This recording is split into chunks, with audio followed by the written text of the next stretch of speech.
everyone. Welcome back to a special edition of Winning the Division, episode number 64. I am your co-host, Ryan Smith, alongside former NFL tight end Ben Troop. And we are so glad and honored to welcome to our podcast tonight, special edition for this week, the host of the SI Media podcast, also writes for Sports Illustrated. You know him, Mr. Jimmy Traina. Jimmy, how's it going, buddy? It's going well. Thanks for having me, guys. Appreciate it. How are you guys doing? We are doing great. Doing great. Yeah. Let's go ahead and get into this, Jimmy. I started before we hit record. I'll just kind of lay this out for you. I'm a subscriber, big fan to the SI Media podcast. You call yourself, I'll just go ahead and say it, your words, you're a sports gambling, you're sports betting, fanatic. You enjoy a good wager. I have to say, Ben's a Falcons fan. I'm here in the Carolinas, Panthers fan. I also do Panther content creator work. But did you bet on the Cardinals to cover against my Panthers this past weekend? No, I bet Carolina in week 1 against Jacksonville. Oh. And when they, looked terrible in that game, I laid low and did not bet the Carolina-Arizona game in week 2. Okay. Which actually saw one of the better backdoor covers of the week with Carolina getting that late cover after not showing up basically for the first 3 quarters. Yeah. Cool. I didn't know if that was something that you had done or not. So, okay, that's good to know. Well, welcome to the podcast. We're so excited to have you. I just wanted to, one of the recent articles you put out there, I'll just go ahead and ask you this question. What is your thoughts of Redzone? I know you've said that a little bit of a few times, but do you watch Redzone at all? Like what's your fan of Redzone? I'm one of the few NFL fans who do not watch Redzone ever. I am a Sunday Ticket subscriber and spend all that money for Sunday Tickets. So I watch as many games as possible on Sundays, and I do not watch Redzone. I obviously know the popularity of Redzone. I know that most NFL fans. I don't play fantasy, so I think that's a factor in this as well. Even if I played fantasy, I still wouldn't watch Redzone. Redzone is not in any way, shape, or form how I want to watch a game. I don't care about the 1-yard touchdown plunge. I want to see how a team got to the 1-yard line. So I like to watch the games. So I am a Sunday Ticket, game mix, multi-view, whatever you want to call it, lover. Do not watch Redzone, but obviously I'm familiar with everything regarding Redzone because it's so popular. I mean, with Jim, with that being said, though, what does your Sunday look like? I mean, I gotta admit, Redzone is a cheat sheet. I look at it as a cheat sheet. It keeps you up to date.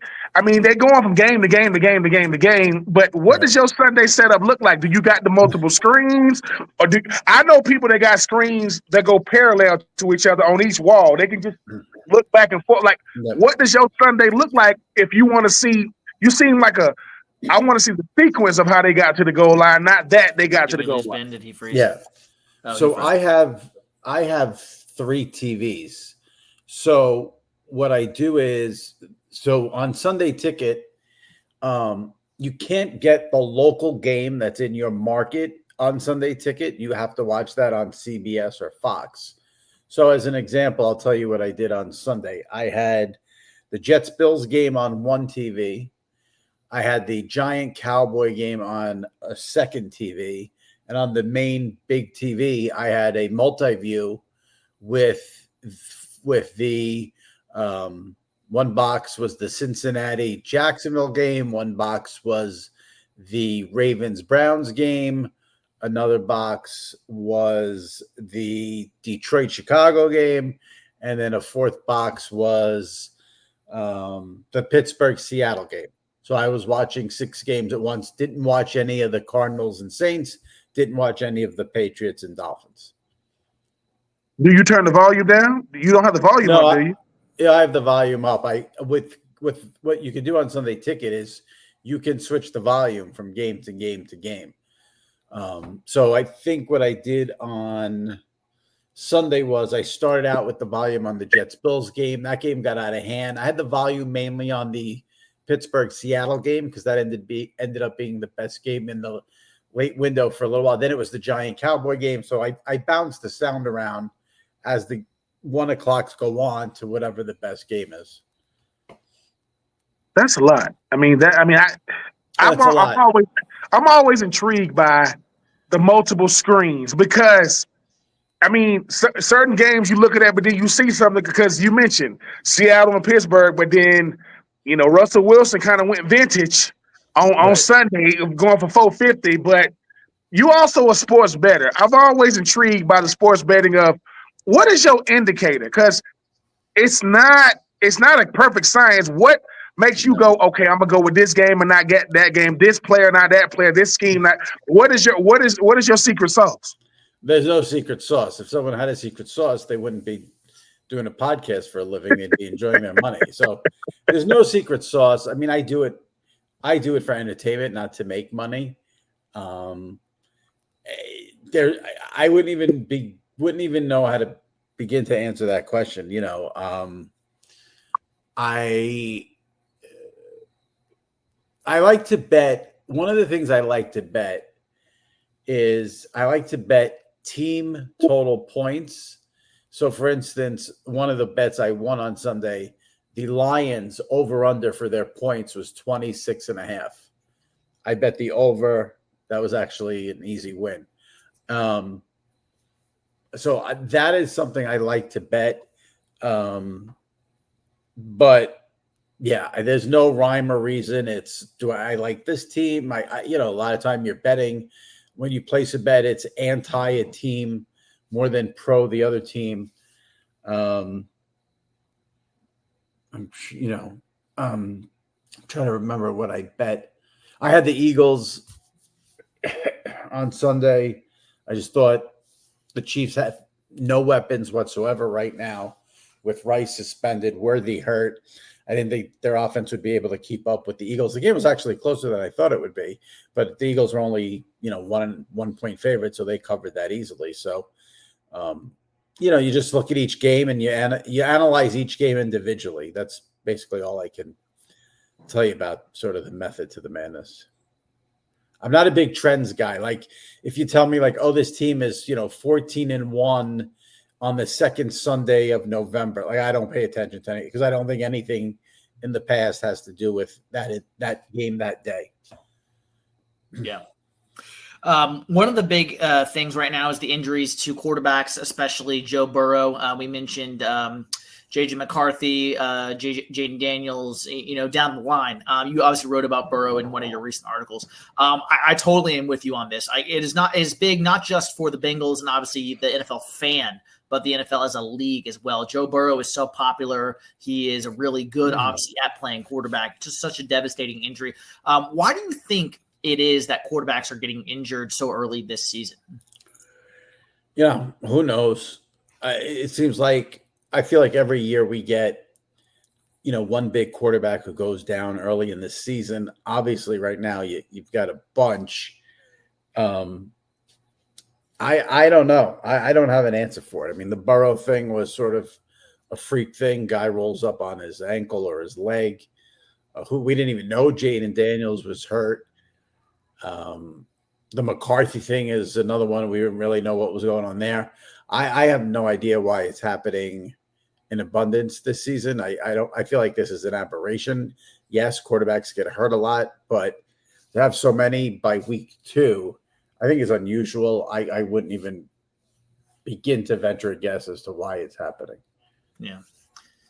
A lot of soft tissue injuries and guys kind of still getting back into shape, especially if they didn't play in the preseason. But like you said, some of these are just unlucky. Turf catches you the wrong way or like a tackle or, whatever it is. Burrow, it seems has been a lot of unlucky injuries from his obviously ACL, the appendicitis, the knee, and obviously now the turf toe.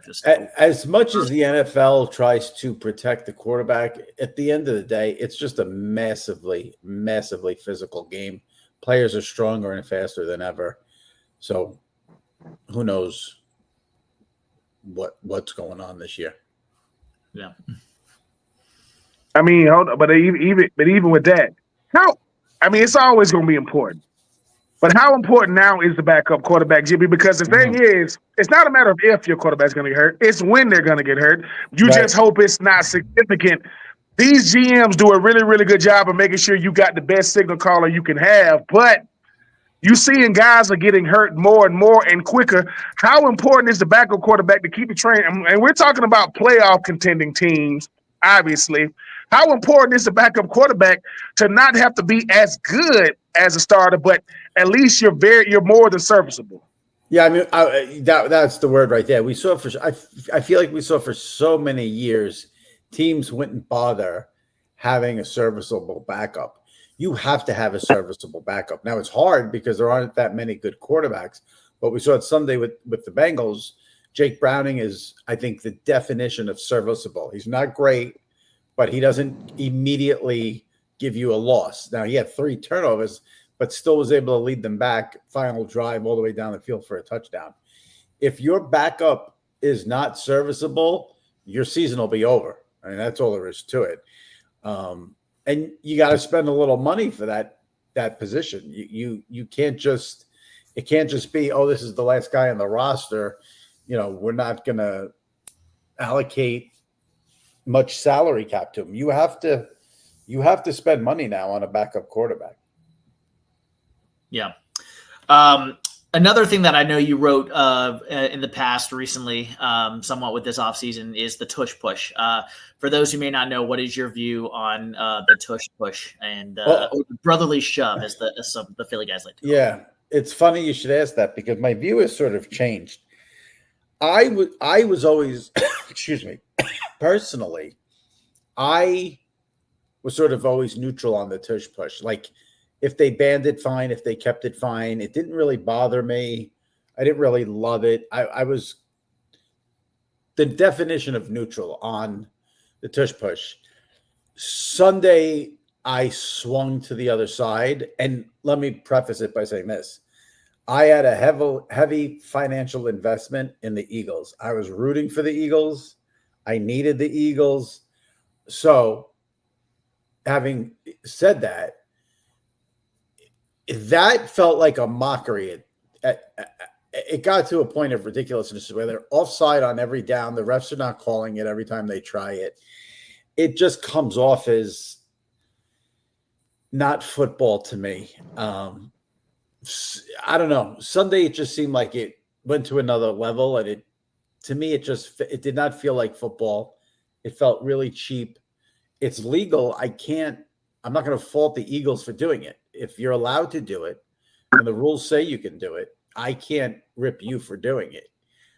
But it felt that Sunday, it felt really ridiculous. I mean, the thing about the Tush Push, I will say this. It is like the sky hook of football plays if it's done right. I'm saying if it's done right. But I think Sunday was the first time because, it's so many angles now. Those guards are blatantly coming off. He hasn't even began to snap the football. And the thing about it is I think the refs are in a very, very tough situation because if they start calling it offsides, it's going to seem like, okay, are they, targeting the Eagles? But, I mean, is it dangerous? Is it not dangerous? Is it legal? Is it not legal? I think the Tush Push is going to be one of those things that the Eagles are going to just have to decide to move on from it because everybody tries to do it. And that camera angle is so crazy when you see them before they even snap the ball. It looks like, I don't know, it looks like they're trying to make a V. I mean, but I'm a fan of the Tush Push, but I do think that, unfortunately, big-time players are going to have to start getting hurt at the defensive tackle position if they're big enough. And then they'll say, because it's just like when Tom Brady got hit low, missed the season, can't hit the quarterback low. Peyton Manning misses the whole season because of his neck, can't hit the quarterback high. I don't know if you have defensive players with that much influence to make them switch it up. That's why I think they're not really doing anything because there aren't any more Aaron Donalds of the world. I mean, and if, that can push the league as a defensive guy. So I guess we just got to wait and see. I just think it makes the league and it makes the game look ridiculous when they're offsides on every single down of the Tush Push and the refs don't call it. Like, I still to this day, I mean, we're 48 hours removed from the game. I'd like to hear from the league and the refs. Why weren't penalties called? They were offsides. It's not like it was a question. It's not like it was a debate. They were offsides. Period. End of story. If you have functioning eyesight, you saw it. Why wasn't it called? I think that's a terrible look for the league when that's the case. When there's a blatant penalty over and over and over, and they don't call it. So I think that might end up getting it nixed more than anything. Yeah. Oh, you're muted, Ben. Go ahead. No. Okay. And the other topic I was going to ask you about, which I wasn't planning on doing it, and then of course his name comes up in the news today, was Mr. Tom Brady. I mean, the Raiders there in the booth last night, we all saw it there with the Chargers-Raiders game, and obviously we know the minority owner stuff now, and obviously he does his broadcast for Fox and how he's not allowed to go to certain production things in the facility. So what are your thoughts on the Tom Brady situation as the minority owner with Fox? Well, obviously the optics of Monday night were horrible. I mean, he's there with the headset in the booth, and then he's, going to call he's calling the Bears game this week, and then the Raiders play the Bears the week after that. So the optics are horrible. And, it does seem like, do I think the Raiders are going to get some massive advantage because he's in production meetings with opponents? I don't know. I don't think so. Everyone that I've spoken to off the record thinks it's extremely overblown. But it does seem like it's one of those deals like either be an owner or be a broadcaster. Like pick one, do one. It does seem a little, the optics are not good. In terms of the actual advantage, I think it's hard to quantify what that would be for the Raiders. Yeah. And we'll get Ben's back when he gets back. We'll get Ben's thoughts on that. So I totally agree, though. It's like, yeah, pick a lane. I mean, I think he likes doing the Fox broadcast, but I do know the Raiders are somewhere he's tried to. I think he went to go play in the past, so I know he enjoys Las Vegas, obviously, especially, and that's why he decided to do it. All right, Ben's back here. I think if we get him back here, as we're waiting for him. What is your thoughts? I'll switch to something else here. Announcer pairings. You had mentioned there about the Netflix games, Cowboys at Commanders, Iron Eagle, Nate Burleson, Matt Ryan, and then the Vikings Lions is Noah Eagle, Drew Brees. Do you have a announcer pairing that you enjoy most? I know you do your little your mailbag, obviously, and people send you those type of questions, but do you have a specific pair that you enjoy or you like listening to? Yeah, I mean, I have a few, but I think I know I enjoy Joe Buck and Troy Aikman the most on Monday Night Football. I think they've been doing it for 25 years together. I think Joe's the best play-by-play guy. I think Troy's the best analyst. It's a very, very smooth, easy, fun listen. I think Troy is the only analyst who will call out refs and call out players. And Joe Buck is he gives you a master class every week in play-by-play. So that's my favorite NFL broadcast team.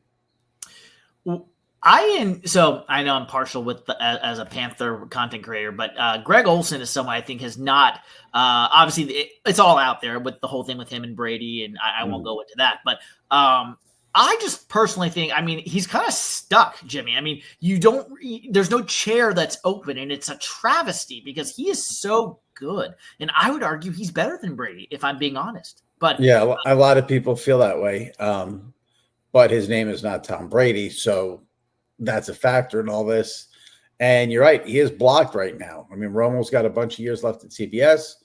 Tom Brady obviously signs that 10-year deal with Fox. Chris Collinsworth just re-signed a new 3-year deal with NBC. Kirk Herbstreit's got 2 years left on Amazon Prime.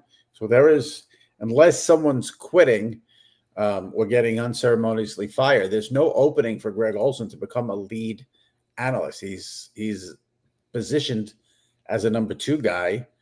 He's in Fox's number 2 booth right now, and that's where he's going to be for at least a couple of years.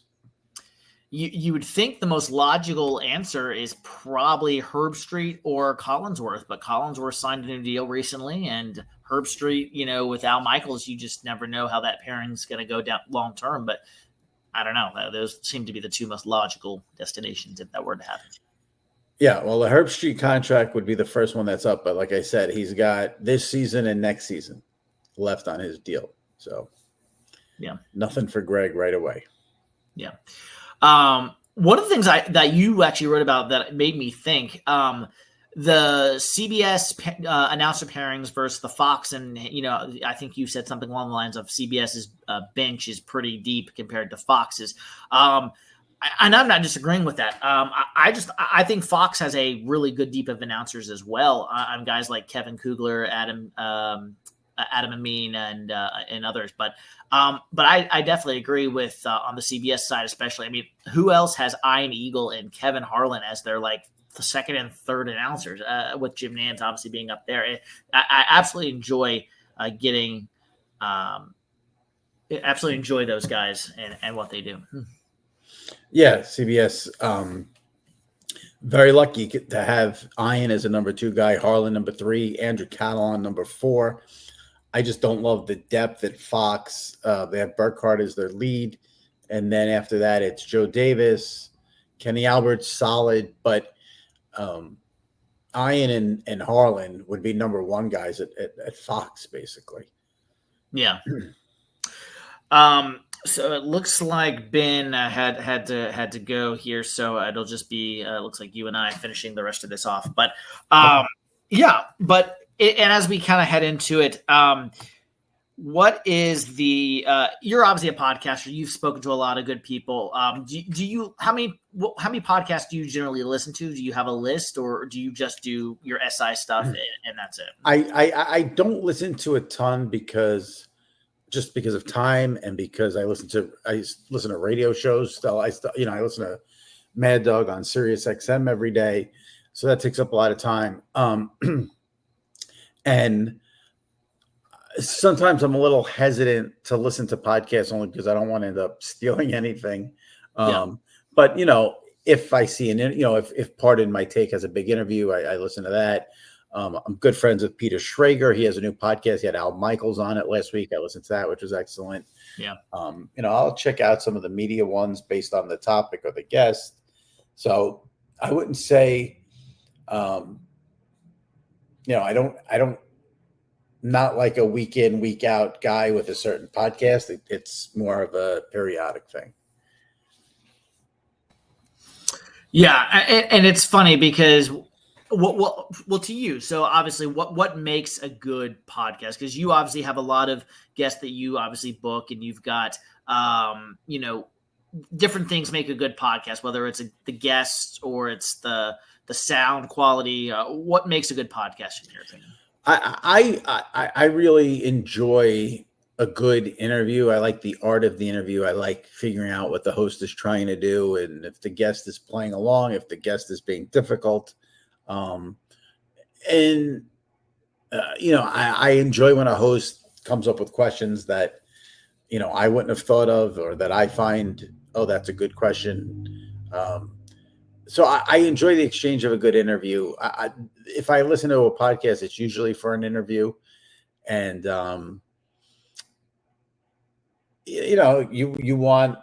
I like things that are more conversational than question answer. So the guest and the interview, for me, is what I'm looking for when I'm listening to a podcast. Go ahead. I even getting back to the Tom Brady thing. I heard you before my, technology always telling me. I agree with you when I think it's much to do about nothing. I think it's because of who it is. He's in the booth with a headset on, looking like, looking like Cole Trickling him, and in that movie, whatever that was, when he was a freaking NASCAR driver. Do you think people are making a bigger deal of it because it's Tom Brady? I don't think he's calling plays. I just think they're so terrified of him being. I agree with you, be an analyst or an owner, because when you try to do much, it's like you can't be good at both. You got to pick a side. I get what you're saying. I mean, do I think it's a bigger deal because it's Tom Brady? Yeah, because Tom Brady, you put his name in a headline, it's going to get more clicks than someone else's name. But I will say this is also the first time we've seen an owner being a broadcaster. So because it's the first time we've seen that, I think that's what's generating a lot of the headlines because it's something we haven't seen before. Obviously, if it was a different person, that like you said, it wouldn't get the attention. But if it was a different person, they wouldn't be in this position. There's not many people that can be a broadcaster and an owner. That's what makes Tom Brady special. He's the greatest quarterback of all time. So it would make sense Fox would want him as their lead announcer. He also has all this money, so he can become an owner. So the entire situation is unique, and we're all navigating it for the first time. And I think that's what's the main factor in all of this attention.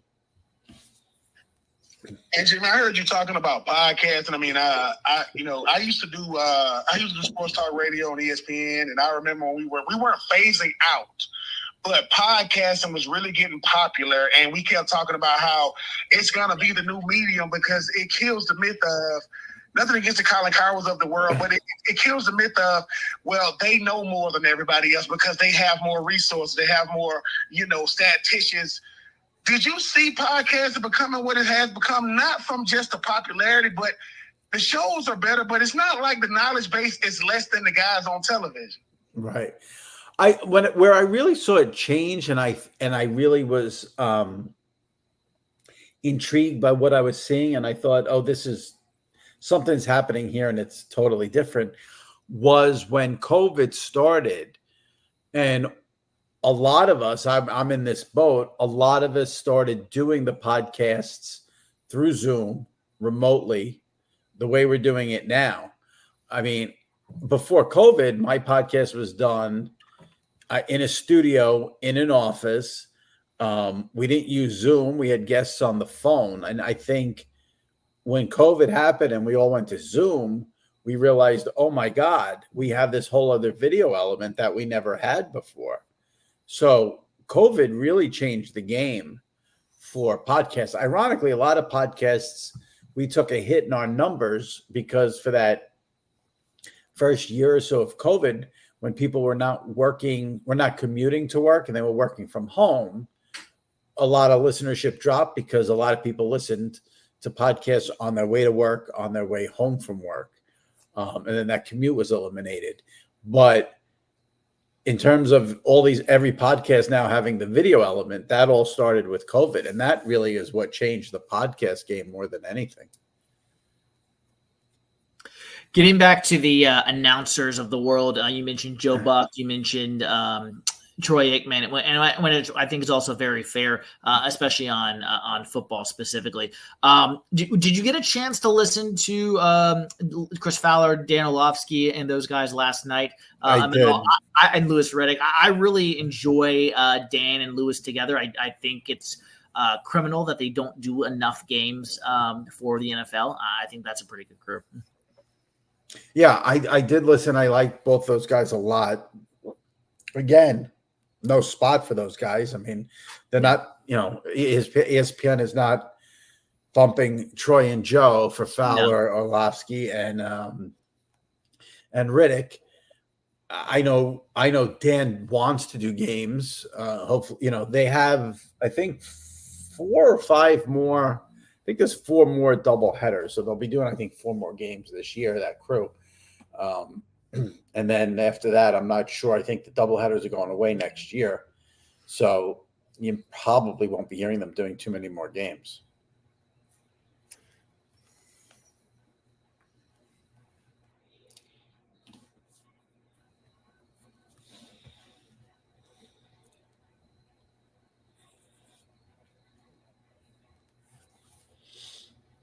All right, there we go. We're back.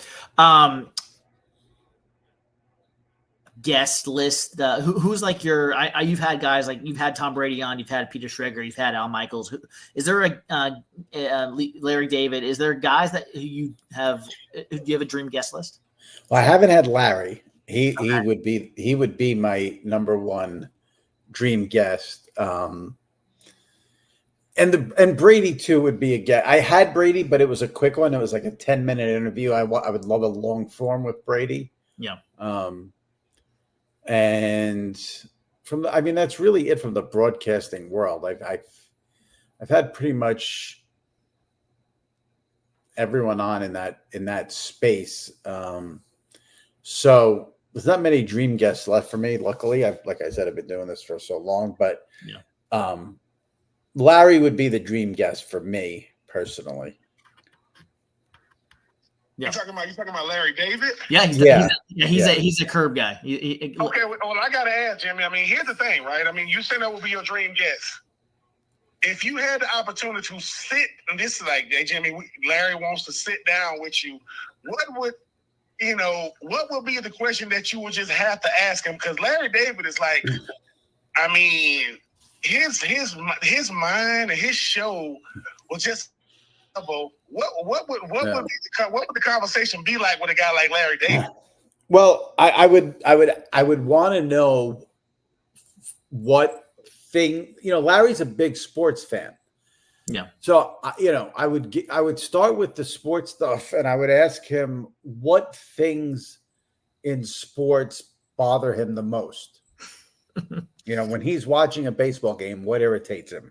What irritates him when he's watching a football game? And then I would obviously get into stuff with Seinfeld and Curb Your Enthusiasm. I mean, one of the things I've always wanted to know is, I know Seinfeld in its early years, Jerry and Larry have both talked about how NBC would send them notes about what to do on Seinfeld, and they notoriously hated those notes. I would love to know what suggestions NBC gave them in those early days of Seinfeld. And also his experience at HBO, if they ever got involved in any of the storylines and, told them not to do this or to do this and things like that. I'm interested in the sort of behind the scenes of the shows.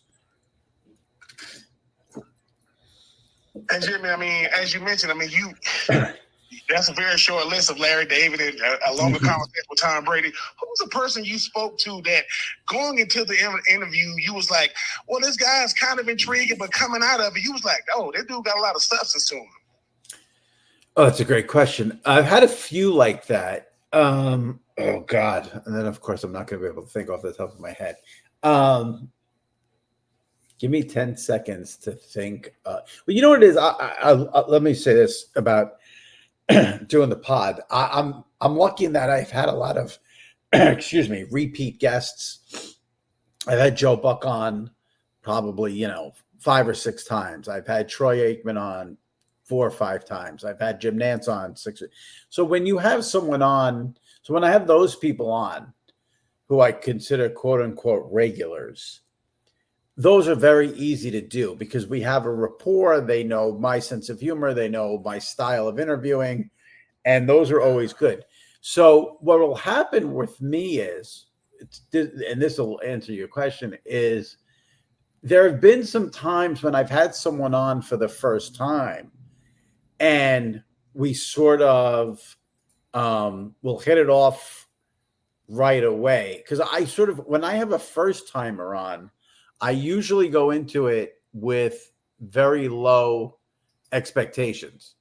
And then the goal is, hopefully I am pleasantly surprised.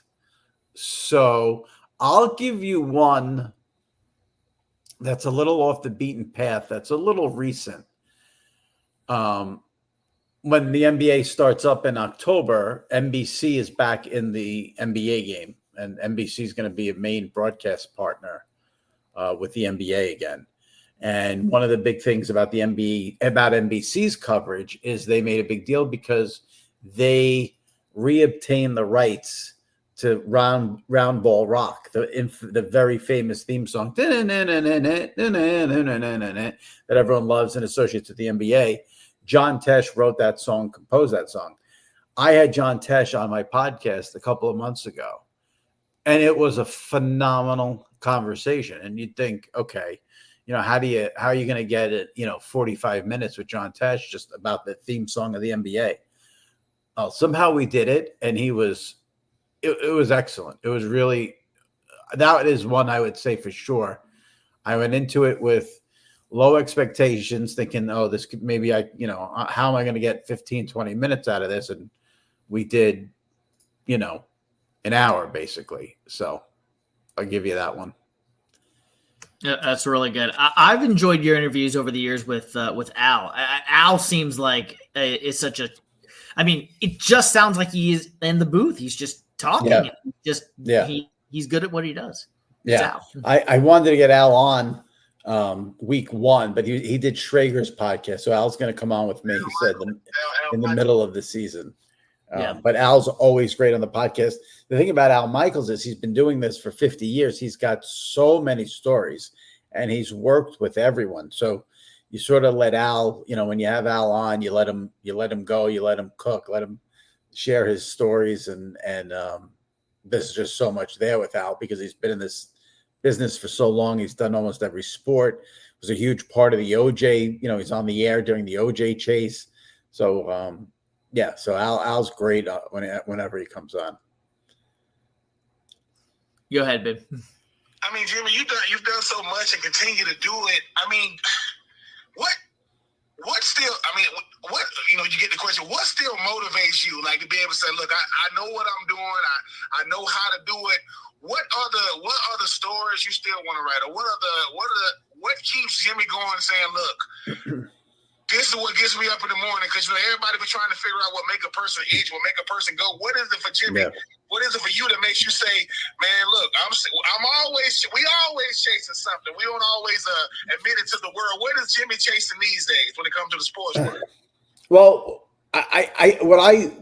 what I love about sports is that we've all, however old the three of us are, however long we've been watching sports, we still all the time see stuff we've never seen before. So, it is the ultimate reality show. You look at the NFL on Sunday where you had the Cowboys come back against the Giants, which was ridiculous with Aubrey kicking that field goal. There's always things going on in sports that you don't see that there's always a story, whether it's with the broadcasters, whether it's with the teams.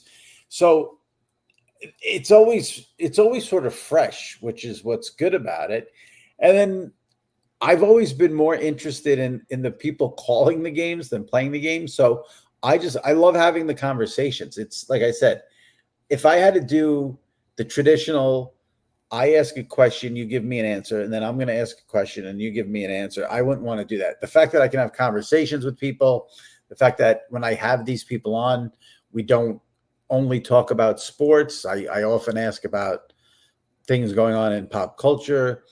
And at the end of the day, I mean, we all forget this.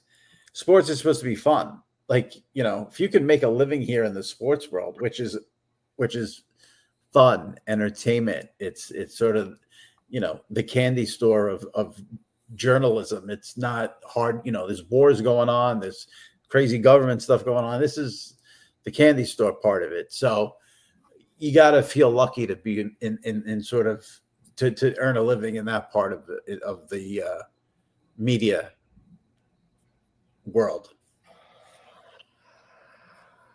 And Jimmy, even sticking with that, I mean, I didn't go to journalism school. I played football for a living. Thank God for that. But the art of the interview or the art of the conversation, which you think is most important when you're trying to talk to somebody? Because some people are really, really good interviewers. Some people are really, really good at conversation. What you think is more important when you're trying to, sit down and have a conversation or interview with somebody? Which skill you think is better or worse to have? Oh, I think a good skill to have is to keep it is to you got to listen and follow up on things. The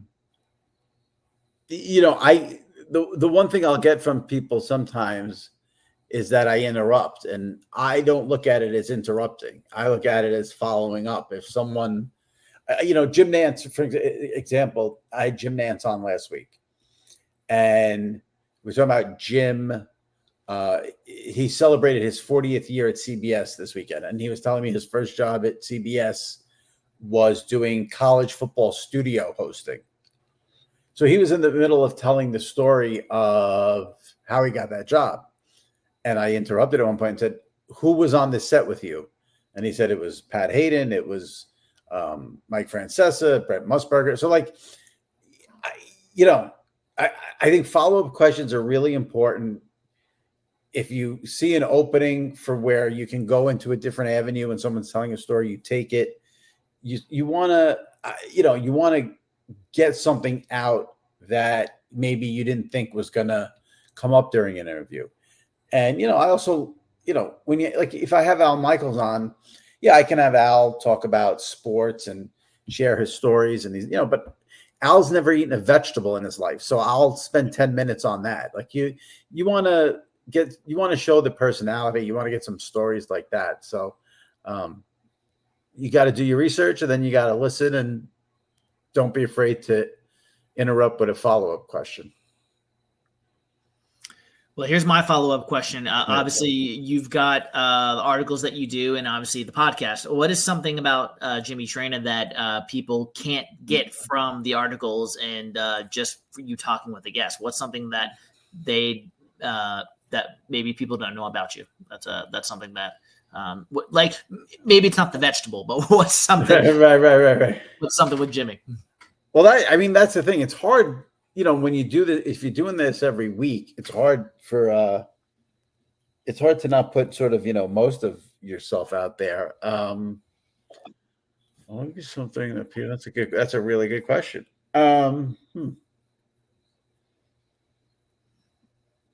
Maybe something. I love cooking shows when I'm not watching sports.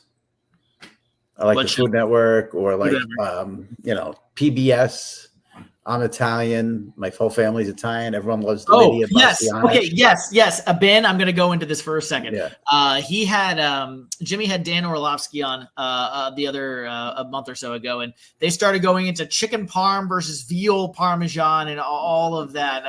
Ben, what do you think of chicken versus veal? I mean, I'm not coming at no Italians about it. I'm not finna jump into that. I'm gonna leave that alone. Okay. But I will say this: Jimmy, cooking shows.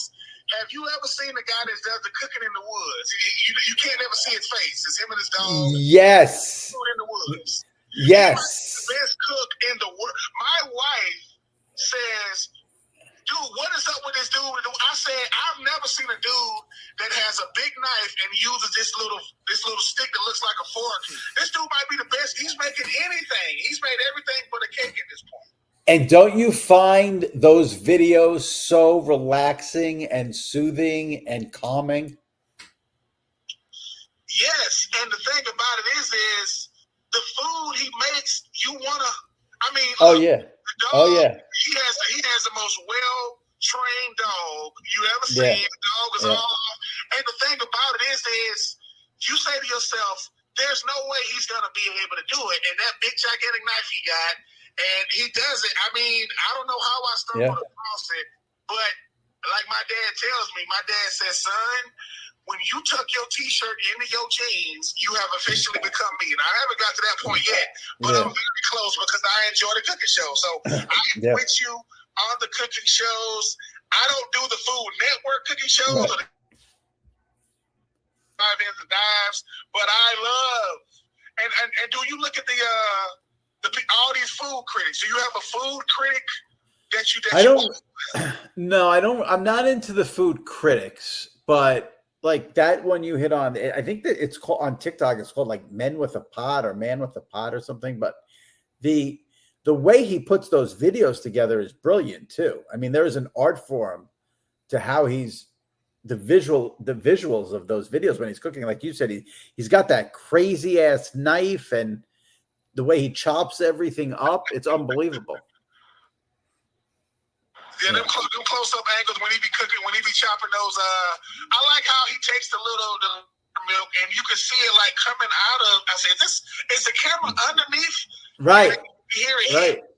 Yeah. I mean, and the fact that you've never seen his face, it's almost like the guy. He's like the guy off of Home Improvement. That you only saw his face behind the fence, but he's one of the best. He got one of the best shows in the world, and like I said, guys who love sports have some of the weirdest vices there is, but we are unapologetic about them, and I'm not apologizing for it. My wife hates him. I love him. And why does your wife hate him? She hates him because she says I don't watch anything else. She was like, dude, you either watch football or at night. She says I can hear this dude. I said this dude makes better bread than a bread company. You just got, I don't know. Right. He'll put the little potty guy, and he'll put like some of the stuff on the top, and when he takes it out, he like hits it with his knife to show you how hard it is. He'll thump it with his finger. He's the greatest. Right. I don't know who he is, but he is the greatest. Do you watch him on TikTok? No. I actually watch it on YouTube. I'll say that on YouTube, and my thing is though, my second vice is I like to watch First Amendment office. It is the greatest thing to watch people just walk around with their cameras, and people don't know what the First Amendment is. This new guy, he's a solid. His name on social. I mean, his name on YouTube. He called it the Human. The Human Project, the real human. He's just taking humans and he's filming them, and they are pissed because he won't stop filming them and he won't respond to no matter what they say. He's a silent auditor. He's the greatest. Got it. All right. So as we wind down here, Jimmy Traina has been our guest today here on this special edition of Winning the Division. Jimmy, do you have a favorite sport that you wager? Is it football? Is it baseball? Yeah. You're a Yankees guy? Football by far. Okay. By far. Yeah. I mean, don't get me wrong. I love betting baseball, but that's usually trouble for me. So I try to be careful with that. Yeah.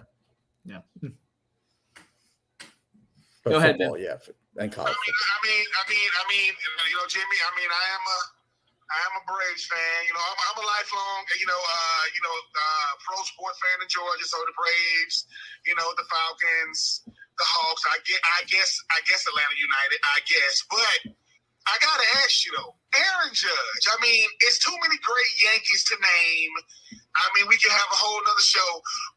How do you feel about a guy like Aaron Judge, who he actually plays baseball? How he looks like a guy that's a power hitter, swings for the fences. But how do you judge, no pun intended, Aaron Judge and what he's meant to not just baseball, but what he means to that Yankees organization? Listen, he's probably the best player of my lifetime in terms of the Yankees. I mean, listen, we had Jeter, we had Mariano, we won all those World Series. 96, you remember well if you're a Braves fan. Sorry about that. But the power, the batting average. Now, there is one issue with Judge. Whenever they get to the postseason, he doesn't hit nearly as well. His numbers in the postseason are atrocious. So that is a running theme here, unfortunately, in New York, where it's, you know, he's great, but, and then everyone brings up his postseason numbers. So as a Yankee fan, what I love more than anything is to see Aaron have a dominating postseason one of these years. So we can shut people up with that. But I can tell you as a Yankee fan, he's just a complete joy to watch every single night in and night out. He's a show. He's an absolute show. And, you know, when he does hit the home runs, they're majestic and they look beautiful on TV. And, you know, a very, very, very easy guy to root for.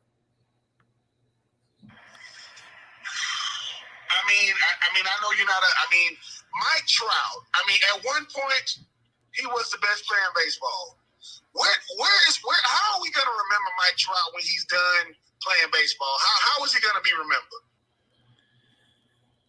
As a guy who always got hurt and as a guy who was basically stuck in purgatory with the Angels and never really had anything special go on in his career because he played for a useless franchise. That's fair. That's fair. He's never gotten the postseason stage and, you know, plays at 10 o'clock at night. So the East Coast doesn't know. I mean, now he's obviously fallen off a cliff, but in his heyday, he was, you know, no one was watching him play because it was, you know, the Anaheim Angels, basically. I'll switch it back here to football for the last few questions here. Real quick on baseball. Have you ever been to the Padres park, Petco Park? I have not. I've heard nothing but amazing things about it. Yeah, that's a good ballpark. Yeah. What do you think of Aaron Rodgers? I mean, well, I'm not going to ask you if you watched it again, but I'm not going to ask you about that. The guy is so polarizing. You know, the Jets, the Packers, obviously now with guy's 42 years old, 41, whatever he is. Guy can still throw it. But, you know, for his he doesn't obviously he moves like a 41-year-old at this point. Yeah. But what is your ceiling for Aaron Rodgers? What is probably going to be his last season as in all accounts in this Pittsburgh Steelers team? I think the goal right now is to see if he could play as many games as possible. I think there's just no way he's playing the entire season. He can't move. He's a sitting target every week. You know, a lot was made of that first game when he beat the Jets. He threw 4 touchdown passes. I watched a lot of that game. I can tell you this. Every player that he completed a pass to was completely wide open in that game. The Jet defense was atrocious. They were atrocious again on Sunday. But the Jets beat him up in that game. He can't move. I would be beyond shocked if he made it through the season. He can't move. He's just a sitting duck back there. And I think he can throw it when his receivers are open. When his receivers are not open, I'm not convinced he's anything special anymore. Brady ruined this for a lot of guys. People thought because Tom Brady won a Super Bowl in his 40s that, okay, well, maybe this will be the norm. Right. You can't really play quarterback at 42 years old when you're also coming off an Achilles injury, which is the case with Aaron Rodgers. So I don't think the ceiling is very high at all, actually, for Pittsburgh. Well, you said that Russell keeps trying to convince us that he's not over the moon with, no pun intended, with his moon balls that he did this past Sunday. He actually looked okay, but Russell's trying to convince us he's somewhat, not near the end. But that's not for me. This is just how I mean, I got an NFL player on here, so I don't want to speak like I'm the expert. To me, that's not real football. Like, I understand people's takeaway was like, oh, Russell Wilson looked great, or Russell Wilson had big numbers, or Russell Wilson shut up critics. To me, when you throw the pick he threw that cost them the game, that negates everything you did before that. I mean, that was a completely ridiculous interception where so because he can complete moon balls, okay, let's just keep doing it. Okay, I'll heave it up 50 yards down the field. And he threw it right to a Cowboy defensive back, and they lost the game. So I don't look at the Russell Wilson game on Sunday as like this great game like everyone else does, because ultimately his style of play, which is not like real football, cost them the game. Ben, you want to comment on those? No. I want to take it, stick it with the quarterbacks. I mean, and I know that Smitty would appreciate this. Jimmy, everybody wants to jump on these quarterbacks real early. The Caleb Williams, the Bryce Youngs, the C.J. Strouds, when they don't play well. But Tom Brady said something to Colin Cowherd that I appreciated. He said, we always rank in teams. We never rank coaches. We never rank offensive coordinators. We never rank quarterbacks coaches. How many years do you give a quarterback, especially if he went in the top 10 or 15, what year do you say, okay, now I'm going to really start evaluating him because it is about scheme, team, fit? How many years do you give a quarterback before you really start giving feedback and say, okay, now I think he's ready to take the next step? Well, it's a tough question to answer from this standpoint. You want to say how many years do you give a quarterback, which I get. It's also, how many years do you give a quarterback who's had a consistent system? Some of these guys come in, they'll have 3 offensive coordinators in 3 years. Is that fair to the quarterback? No. So I think continuity is important in the case of the quarterbacks. So I think, listen, you got to give a guy at least 2 years with the same system, the same coach, and you have to see some like flash, like I'll get I know this is the guy everyone's talking about. I didn't like Caleb Williams in college at USC. I thought Caleb Williams was all run around and heave it up.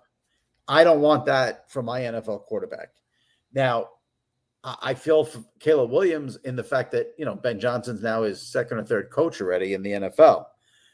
But to me, you could just watch it and you could just see it's not there. Like, it's not going to happen. He's not going to be your franchise quarterback who's going to be 13-4 and take you to the playoffs every year. Like, it's just not happening. I go by the eye test. I go by what I see. I'm a guy, when I look at quarterbacks, if you have flashes and you can make some crazy throws and complete some, you have a rocket arm, but you throw a million interceptions, I'm not a fan. Like, to me, I don't understand when people were trying to say, like, Jay Cutler was good. How is Jay Cutler good? Like, okay, so Jay Cutler had like a rocket ship for an arm, but then would always throw a quarter of interception in the fourth quarter of a tight game. I don't care if I'd rather have a noodle arm and not throw the interception. So I have a sort of a different way of looking at quarterbacks from that standpoint. But, how many years you should give, the circumstances there, like I said, with coaching and talent and, you have to have some weapons. I think, in the case of Bryce Young, I mean, there's no weapons there really. McMillan is a great rookie that they drafted, but he's not working with an abundance of talent. So you got to factor that in as well. But you can't. I would like to see these guys play as rookies, give them a couple of years, and then see where you're at. Trevor Lawrence is another guy. It's like, no one, like Bryce Young, no one really counts the Frank Reich year. No one's going to count Urban Meyer with Trevor Lawrence. So then it's like, okay, he's really in his third year, but second coach if you don't count Urban Meyer. So right. But again, like, you could just watch Trevor Lawrence. Not going to happen. Not going to be the guy. You could just see it. You've seen nothing from him to make you think he's going to be an upper echelon quarterback. I mean, just look at Sunday. Joe Burrow leaves that game. The Jaguars should have no trouble winning that game once Joe Burrow left that game in the first quarter. Now, the quarterbacks who are animals, who are, the competitive guys, the Bradys, the Rodgers, they're not losing to that game. They're putting it, when the other team loses Joe Burrow in the first quarter. Trevor Lawrence is not that guy. Yeah. Ben, I've got one more. And if you got another one, we'll close it out. We're pushing the hour with Jimmy here. Jimmy, your thoughts on just an NFL headline has been kind of this last one for me. That we're just not talking about it. You write obviously about a lot of topics, some of the big stuff that the media is talking about. What is something we're not talking about these first 2 weeks in the NFL season that is something that in your eyes should be talked about more? I think we're going to start seeing it talked about more and more, because you really saw it there in week 2. The combination of the new kickoff rules, combined with the change in the balls that the kickers are using to kick field goals, I think scoring is going to be up this year in a massive, massive way. The days of a team starting a drive at their own 20 are over. If you watch these games now on Sundays, and this is the benefit of not watching Redzone and actually watching the games. Yeah. These teams are all starting every drive at the 35, 40-yard line. So if you're starting drives at the 35, 40-yard line because of these new dynamic kickoff rules, and you have one of these kickers like Brandon Aubrey who can kick from 60 yards. Yeah, absolutely. You basically need like 20 yards and you're in field goal range. And if you notice Sunday, the scoring was through the roof. And I think you're going to see that all year long.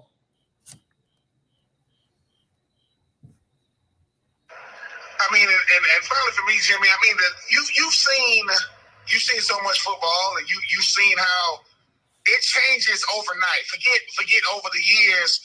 Where is football headed? Because fantasy football is through the roof. We starting off the year now in Brazil. You got about 4 or 5 international games. What is something like the direction it's headed in? Well, I think you're going to get 17 weeks of an international game. There'll be a 9:30 Eastern game every week eventually. And those will be played international. You're going to get the 18 week season. Yep. You'll get the season, the Super Bowl on President's Weekend eventually. And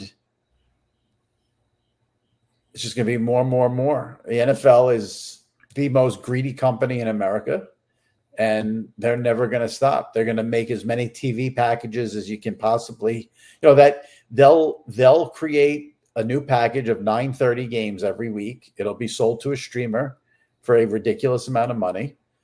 And that's where we're going. There'll be as much football and TV as humanly possible in standalone windows. Though, just to add on to that really quickly, I don't think we're going to see for a while, if not for a long time. I think someone mentioned, is there a chance the Super Bowl might be streamed only, behind a paywall? I can't see that. I don't know about that one. That one I don't see happening.